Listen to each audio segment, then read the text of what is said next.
In today's day and age, we all ride a really thin line of what's acceptable, what isn't acceptable.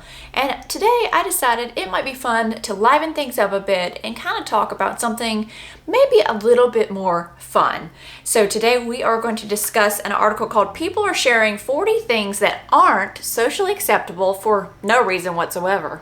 So you might be asking, Jennifer, what does socially acceptable have to do with money? Today is Money Article Monday, and if you are new here on Money Article Monday, we pick an article or a blog that relates to money and we chat about it. We've learned some really interesting things. Well, I think that definitely things that are acceptable or aren't acceptable are very much related to money. We do things a lot of times with money because we want to be accepted, because we want to be socially, acceptable or not responsible, but just feel like we are included and not feel weird about things. And we shouldn't necessarily spend money for that reason, but we still do without sometimes thinking about it. So I found this article on boardpanda.com, and as always, I will have the article linked down below for you to read in its entirety. I am not going to read all 40 of these. They are interesting, so make sure you check them out. I am also not even going to try to pronounce the names of the authors of them, but what they did is they kind of collected this information from people and they've compiled it, which is one of my favorite videos to do because I like to hear other people's opinions, not just necessarily just one person's opinion, but others compiled collectively. So this one starts out, again, it's called People Are Sharing 40 Things That Aren't Socially Acceptable for No Reason Whatsoever. But it says when it comes to unwritten rules, there are plenty of gray areas between what behaviors people consider okay or not. It differs where you live, it differs, how you were brought up.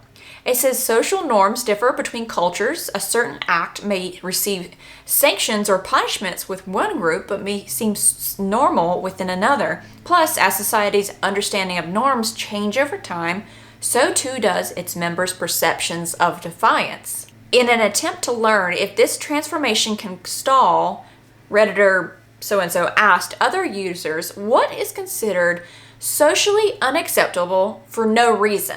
Meaning they don't understand why it's considered socially unacceptable, but it just is. Nobody can give a good definition or a good reason to back up why it's socially unacceptable. And I don't know about you, but give me a thumbs up if you think that these days people can't give you good reasons for a lot of stuff that they say is socially unacceptable. Number 1, not wanting to hold other people's babies. That's socially unacceptable. So if Jim and Sue are over here are like, Steve, would you like to hold our baby? And Steve's like, no thanks. That's unacceptable. So why do you think that is? I mean, for me, okay, so we're going to try to find the reasons behind these. Since there's no reason at all, what are the reasons? So why is it socially unacceptable for somebody to decline wanting to hold babies? I don't think that should be socially unacceptable. I think not everybody is comfortable with babies, number 1. Some people are not comfortable with kids until they're older, like 3, 4, 5 years old, when they can understand them better, and that's okay. And these are just my opinions based on other people's opinions too, so take that as it is. You may have different opinions, but why do you guys think? So leave comments down below on some of these, and if you guys think you have a good reason as to why, then definitely let me know. But with babies, I don't see a lot of people offering up for somebody to hold their baby that they don't know. You have to be super protective. You have to watch your child like a hawk, and to just I would say you want to hold her to or hold my child to my mom or my dad or my maybe my cousin. But if my cousin was like, it's okay, I would be fine with it. So let me know down in the comments below about this one. Okay, here's a fun one. Number 2, using swings playground equipment as an adult. I friggin' love going on the swings. I'm 30 and it still fascinates me that I can quickly and easily get 10 to 15 feet or higher in the air with some simple leg movement. One day I was at a fairly deserted local park on the swings having the best time of my life. Suddenly, Karen shows up with her 2 ankle biters, hands on her hips, and yells at me, "What are you doing on there? The swings are for kids, not adults." I would say to Karen, hey, why are you in the park then if you don't have kids and you just have, dogs? That's what I would say. But she says, my tax dollars pay for these swings and there's no sign saying that I can't. So I'll use them as much as I darn well please whenever I want. How much tax did little Jonathan and little Kimberly pay last year? None. Guess they can't use the swings either. That's a good comeback. Do you as an adult love just to get on the swings? But one thing that I've found as getting older, I'll get on the swings or even going on a Ferris wheel with my daughter. She thought it was the most fun ever. And I used to ride all the rides. I didn't have any problem going to an amusement park and riding the massive rides. But now as an adult, as I'm older, I'm literally sitting on the Ferris wheel or on a swing and I'm going, yep, too much movement, too much motion. My brain, I guess, gets a little bit more shook up. There you go. As I've aged, I guess, on these rides. Number 3, turning down an invitation to go out simply because you'd rather stay home with your pets, save money, and preserve your mental health in glorious solitude. Now, I actually lost a friend to this. I had a friend back when I was spending money that's all we did. We went out and we shopped and we went to the mall and we went out for lunch, and it was an every other Saturday thing at least. And then the following year, and this was probably about the time that I started to realize, how I was falling back into those bad habits, because it's a constant struggle, the shopping things to some people. And I started pulling back, and there wasn't really anything else we had in common other than, going out and shopping. So it wasn't that kind of a friendship. So believe it or not, I explained all this to her, and she still thought that I, was somehow it offended her really a lot that I was like, I need to stay home. I don't need to go out and spend this money. What if we don't go do this? And I lost the friendship because of it, and that's fine. People are going to come in and out of your life, and that's the way it's supposed to be. The people who are right for you at the right time will come in, and the people who are wrong for you at that time will fall away.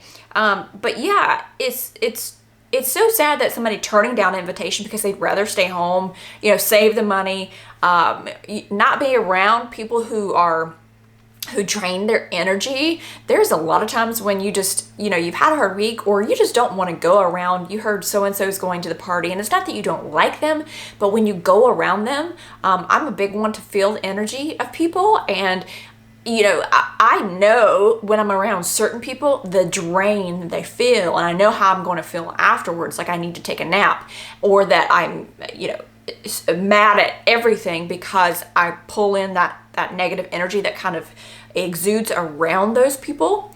So yeah, people do finally find it socially unacceptable, and it's annoying to me that they do. And the people who are that push them or try to make them feel bad about not coming to something, it's just annoying. Just be like, oh, okay, cool, move on.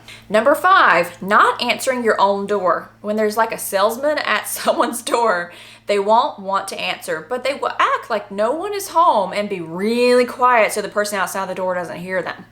But it's your house. I could just stare at the salesman out the window as he rings my bell. Who cares? It's my house. I don't have to answer my own door. For whatever reason I deem acceptable. You came to my house, not the other way around. I guess so what she's saying is that if somebody knocks on your door and they know you're home and you don't answer, that's socially unacceptable. You know what? No, especially if you're a salesman. Number 1, I don't think that's a safe thing to be doing anytime. But for us, we actually installed got so many solicitors at our old house, and then this one we found this thing called a knock nanny, and it goes over the doorbell, and it came with several different stickers that you could put on it, like don't wake the baby, if you wake the baby you're take care of it, or something like that, or it says do not disturb. I never think you should advertise who's in your house, so I certainly didn't put don't wake the baby on it, but I put on there do not disturb. It's still on there. So literally nobody has rang our doorbell ever, because It's capped. Now you can reach under it and hit the doorbell. They just don't know that, but it says do not disturb. So our cameras have picked up so many times where people see that and just turn around and walk away. And that's great. Our neighbors know how to get in contact with us if they need us. And if you're coming over to my house, then you better let me know. I don't have people that just like randomly stop in or stop by. That's just not what happens. Now, if I just roll up at my mom's house, that's different, but she's kind of used to that. Me just randomly popping in. It's just, I think your kids can do that, come in whenever they want, but other people, no. But it certainly shouldn't be socially unacceptable for me not to answer you coming to my door to try to sell me some sort of pest control. Number 6 is not wearing a bra. She says, screw bras. There, I said it. Yes, I agree. Hit the like button if you also agree. The next one says being open, honest about not having kids.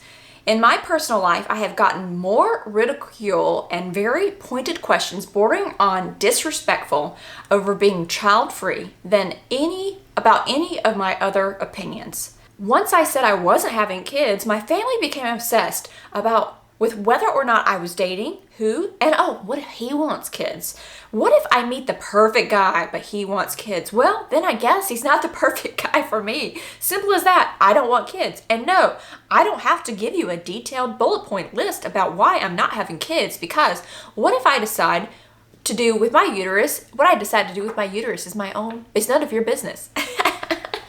I love this, and this, not just that, don't ever ask somebody that. That's one thing I do find socially unacceptable. It shouldn't be socially unacceptable to not have kids. It should be socially unacceptable to ask, because I have gone through infertility, and I could get up on a soapbox about this one for all the crap that people have said to me that during that 5 years, it'll happen when it's supposed to happen.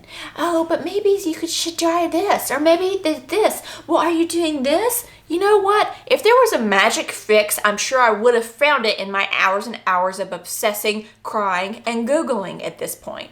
Don't ask. If somebody doesn't have kids, don't ask. Again, not your uterus, not your family, not your business. That's what I agree on. Now, it also shouldn't be socially unacceptable to only have one kid. That is another thing people ask about. They think it's socially unacceptable to have just one kid. Why?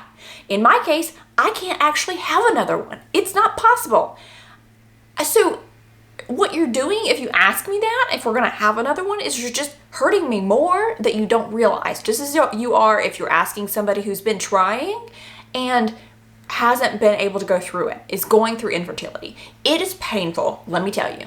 On a lighter note, napping at work during my lunch break. I don't really need food in the afternoon. What I really need is a nap. I've said this forever, that they shouldn't have nap time in kindergarten. I don't think they do anymore, but they did when I was in kindergarten. They should have nap time in high school. That's when I needed a freaking nap. I used to sleep and take a nap every day at work. And I will tell you, I've been known to do it even more recently. If I'm, feeling sluggish, what I will do is actually go out and do a meditation in my car, and half the time I end up falling asleep, but it's what I needed at that time. There is nothing wrong with taking a nap in your car. People used to think it was so funny, and they had to tell everybody else around them, oh, this is Jennifer. Yeah, she sleeps in her car at lunch. It's just a known thing. How do you do that? How do you not wake up just completely exhausted? I don't understand why it was that big of a deal, or why people would think it would be socially. I don't think the people I knew thought it was socially unacceptable. I just think they thought it was like I was a zoo animal. And, oh, look at that, The next one is eating lunch alone in your car at work. It's quiet, comfortable, and I don't have to make small talk when I'm trying to have some me time out of the office. My car is where I go to. So yes, I have been known many a time to have lunch in my car because nobody can bother you. You're comfortable. It's where maybe there's not a break area where you are, or a break area, meaning like it's a communal break area, so you don't get alone time, and you just need alone time during the day, because if you're around people all the time, that's just not good for your energy as far as and your mental, thoughts. You need some time to sit, reconnect with yourself in silence, not, hear all the chitter chatter around. You've got enough chitter chatter in your head that you don't need to hear everybody else's conversations, or maybe you just don't feel like chatting with Susan at lunch because it just drives you crazy. So you actually don't get to enjoy the time that you have as a break anyway. The next one is being the first person to get up from your chair when snacks are brought into a meeting room. There's always that one hero that does it so others can get in line. So is that socially unacceptable to be that person? I am that person. If the food comes in, I'm getting up. If everybody's standing around like, who should go first? I'll go first, so you're welcome. The last one I'm going to read is walking your cat. Socially unacceptable. I still think it might be socially unacceptable. I don't necessarily know why. I would think it would be unacceptable because I don't know that the cat likes being on the leash. However, my daughter and I, we watch The Dodo all the time. It's a YouTube channel. It's a great YouTube channel about animals. And I have seen more cats on leashes going on hikes with dogs in that channel in the last year than I have my entire life. I can go back now. We had a cat. We got him when I was 3, and then I think he passed away when I was 21, so he lived a pretty long while, and we put him on a leash one time outside, and he did not know what to do. Now, this cat was like Garfield. He was never a playful cat. He was so super loving, loved him to pieces, but he was just a lump on a log. It's just what he was. He was a chilled out cat, and he said, it's hot outside. I'm good.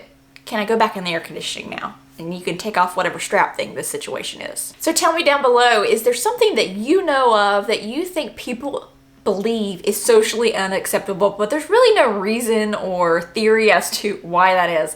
Put it down in the comments below. If you enjoyed this video, make sure you give it a thumbs up, and don't forget to subscribe to my channel. I would love to have you back for more videos.